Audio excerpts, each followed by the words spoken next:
etxera joango zara, badakizu nola. Nola hitza bera zer da, hori da galdera, Ez dakigu zer da. Baina ezagutzen dugu, ezagutzen dugu Arranapola, bai.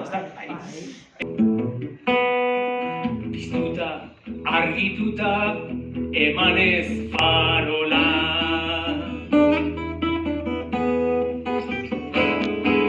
Ikusi duzulako gaur Arranopola. Zestuzu, bi malko motatan ni bigunduko nazula, paias horrek, zure aita baino tontoa bazeatan.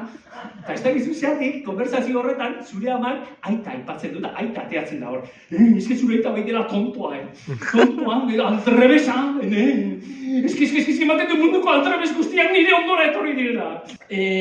Arabiar bat, Decathlonen 10 motxila erosten ikustea baino egon ezin handiagoa sortzen dit, osea, mueve la colita, mueve la colita, hey, mueve la colita, hey. Bueno, relaja gaztea jungo lirateke, baina tope, Eliza, beteta, eta ja sarreran ipintzen duzu kubatan postu bat, eta kriston negozioa. Imaginatzen duzu, Alkaedakoak hortaz enteatzen diela, parrez lehertzea posible dara, ara izango litzateke, Hemen, zinturoian lehergailuak ere eman beharrean, igual, ez dakit, Fernando Mesquedararen kaseteak ere emango dituzkete hemen, Hala, jarri, eta, imaginatu egoera, hor dator, bera abrigoarekin, oitako bat, intervista bat, eta, hala, eta, botoiari ematen dio, eta anazten da. Egun batean Fernandori alaxe galdetu zioten. Merke gainera, naiz ta Iberdrola. Horrela egiten du.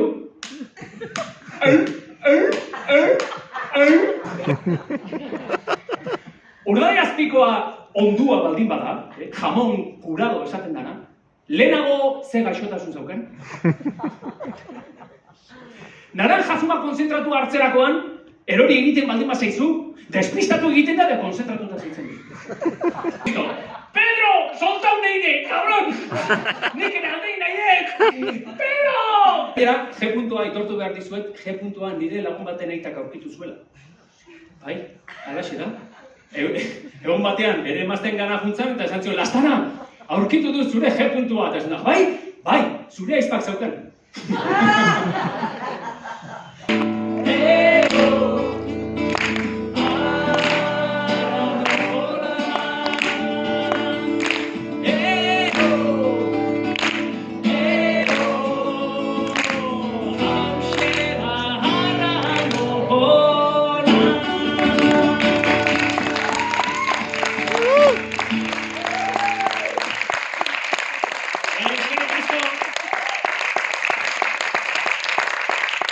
Eskerrik asko.